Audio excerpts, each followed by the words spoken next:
Shalom adik-adik semua, selamat datang di Lion Kids Philadelphia. Jadi hari ini Koko akan membacakan sedikit firman Tuhan mengenai orang Lewi. Tapi sebelumnya kita doa dulu yuk. Mari kita bersatu dalam doa. Bapa, terima kasih Tuhan atas berkat-Mu Tuhan. Pada hari ini Tuhan, kami akan membaca sedikit dari firman-Mu Bapa. Biarlah Tuhan, Kau lawatlah Tuhan. Berkati kami Tuhan supaya kami dapat fokus terhadap firman yang akan kami baca. Terima kasih Bapa. Kami akan memulai baca sedikit dari firman-Mu Tuhan, hanya di dalam nama Putra-Mu Yesus Kristus, Juru Selamat kami yang hidup. Haleluya, amin. Jadi hari ini Koko akan membaca dari bilangan pasal keempat, dari ayat 1 sampai ke 49. Demikian firman Tuhan.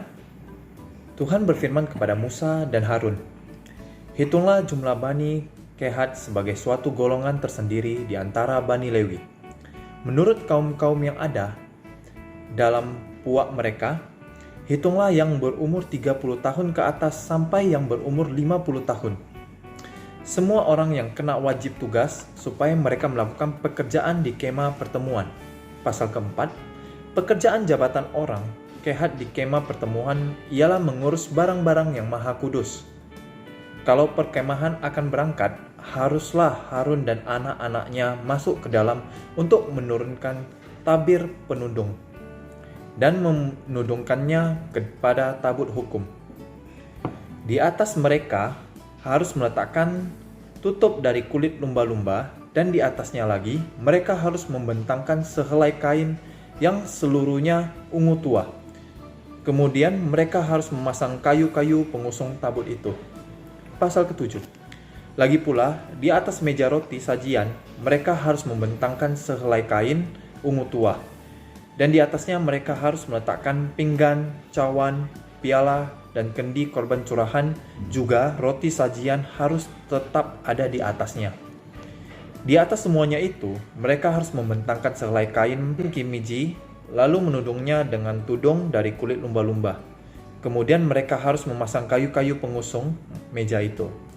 Lalu mereka harus mengambil sehelai kain ungu tua dan menudungkannya kepada kandil untuk penerangan dengan lampu-lampunya, sepit-sepit dan penada-penadanya, dan segala perkakas minyaknya yang dipakai untuk mengurus kandil itu.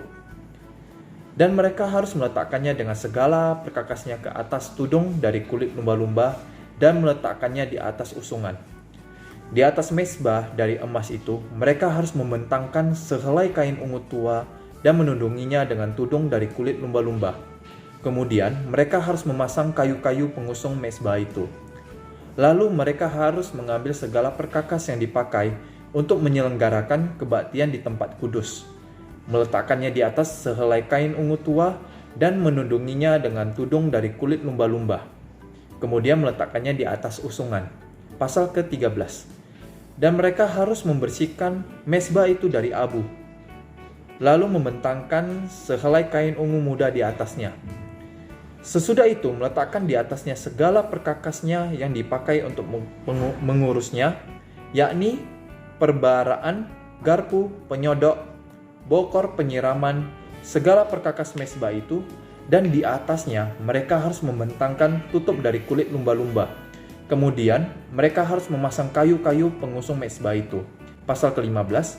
Setelah Harun dan anak-anaknya selesai menudungi barang-barang kudus dan segala perkakas tempat kudus, pada waktu perkemahan akan berangkat, barulah orang Kehat boleh masuk ke dalam untuk mengangkat barang-barang itu.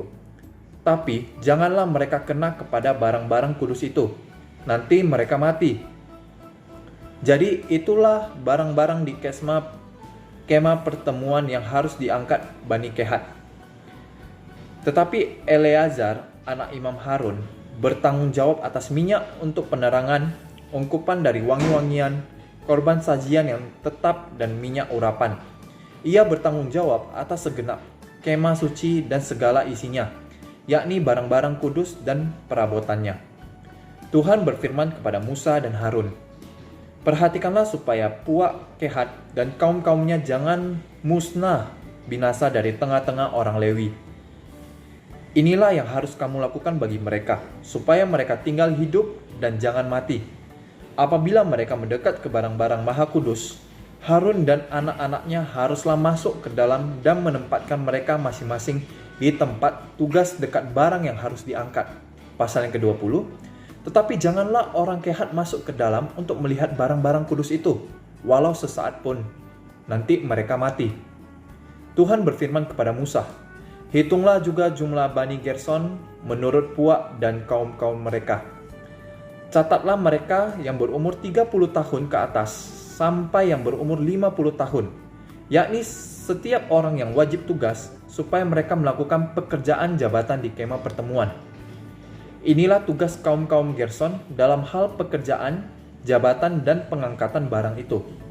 Mereka harus mengangkat tenda-tenda kemah suci dan kemah pertemuan tudungnya dan tudung dari kulit lumba-lumba yang ada di atasnya, tirai pintu kemah pertemuan.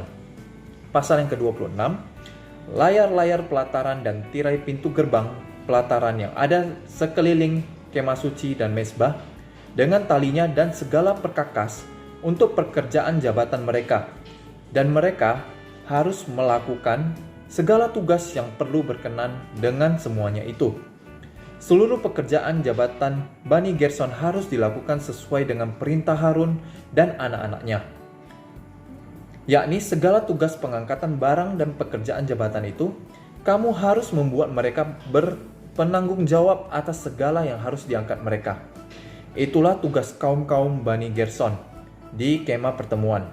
Mereka harus mengerjakan di bawah pimpinan Itamar, anak Imam Harun itu. Pasal ke-29, orang Merari haruslah kau catat menurut kaum-kaum yang ada di dalam puak mereka. Catatlah mereka yang berumur 30 tahun ke atas sampai yang berumur 50 tahun, yakni setiap orang yang kena wajib tugas supaya mereka melakukan pekerjaan jabatan pada kemah pertemuan. Inilah wajib diangkat mereka berhubung dengan seluruh pekerjaan jabatan mereka di kemah pertemuan, papan-papan kemah suci, kayu-kayu lintangnya, tiang-tiangnya, alas-alasnya, tiang-tiang pelataran sekelilingnya, alas-alasnya, patok-patok dan tali-talinya, serta segala perkakasnya, semuanya termasuk tugas mereka. Dengan terperinci haruslah kamu tunjuk perkakas yang wajib diangkat mereka itu. Itulah tugas kaum-kaum Bani Merari, yakni seluruh pekerjaan jabatan mereka di kemah pertemuan yang harus dilakukan di bawah pimpinan Itamar, anak Imam Harun. Demikianlah Musa dan Harun dengan para pemimpin umat Israel mencatat Bani Kehat menurut kaum-kaum yang ada dalam puak mereka, yakni orang-orang yang berumur 30 tahun ke atas sampai yang berumur 50 tahun. Setiap orang yang kena wajib tugas berhubung dengan pekerjaan jabatan di kemah pertemuan. Maka jumlah pencatatan mereka menurut kaum-kaum mereka ada 2.750 orang. Itulah orang-orang yang dicatat dari kaum-kaum Kehat.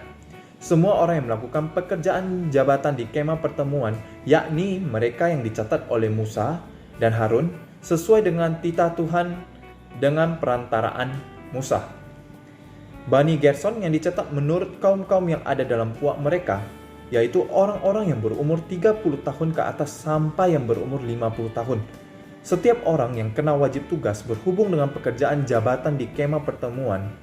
Jadi mereka yang dicatat menurut kaum-kaum yang ada dalam puak mereka berjumlah 2.630 orang. Itulah jumlah pencatatan kaum-kaum Bani Gerson, semua orang yang melakukan pekerjaan jabatan di kemah pertemuan, yakni mereka yang dicatat oleh Musa dan Harun sesuai dengan titah Tuhan. Pasal 42, Bani Merari yang dicatat menurut kaum-kaum yang ada dalam puak mereka, yaitu orang-orang yang berumur 30 tahun ke atas sampai yang berumur 50 tahun, setiap orang yang kena wajib tugas berhubung dengan pekerjaan jabatan di kemah pertemuan. Jadi mereka yang dicatat menurut kaum-kaum mereka berjumlah 3.200 orang. Itulah jumlah pencatatan kaum-kaum Bani Merari, yakni mereka yang dicatat oleh Musa dan Harun, sesuai dengan titah Tuhan dengan perantaraan Musa. Semua orang Lewi yang dicatat oleh Musa dan Harun dengan para pemimpin Israel menurut kaum-kaum yang ada di dalam puak-puak mereka, yakni orang-orang yang berumur 30 tahun ke atas sampai yang berumur 50 tahun. Setiap orang yang wajib melakukan pekerjaan jabatan di kemah pertemuan dan pekerjaan pengangkatan barang, Jadi, mereka yang dicatat berjumlah 8.580 orang. Pasal 49, pasal terakhir kita baca sama-sama ya. Sesuai dengan titah Tuhan dengan perantaraan Musa, maka mereka masing-masing dibuat penanggung jawab atas apa yang harus dikerjakan dan diangkatnya. Demikianlah mereka dicatat seperti yang diperintahkan Tuhan kepada Musa. Amin. Yuk, kita sama-sama kita berdoa setelah membaca firman Tuhan ini. Mari kita bersatu dalam doa. Tuhan, terima kasih Tuhan atas berkat-Mu Tuhan, kami sudah membaca sedikit dari firman-Mu Bapa. Biarlah Tuhan firman ini dapat menjadi rema dalam kehidupan kami. Dan Tuhan, ajarilah kami Tuhan, agar kami Tuhan dapat belajar menjadi seperti orang-orang Lewi, yang dimana Tuhan kami dapat mendengar perintah dari-Mu Tuhan. Terima kasih Bapa, terima kasih Tuhan. Demikian kami sudah membaca firman-Mu Tuhan. Haleluya, amin. Ya, terima kasih adik-adik sudah sama-sama kokoh untuk membaca firman Tuhan ini. Sampai jumpa lagi di next untuk di channel Lion Kids Philadelphia. Shalom, sampai jumpa.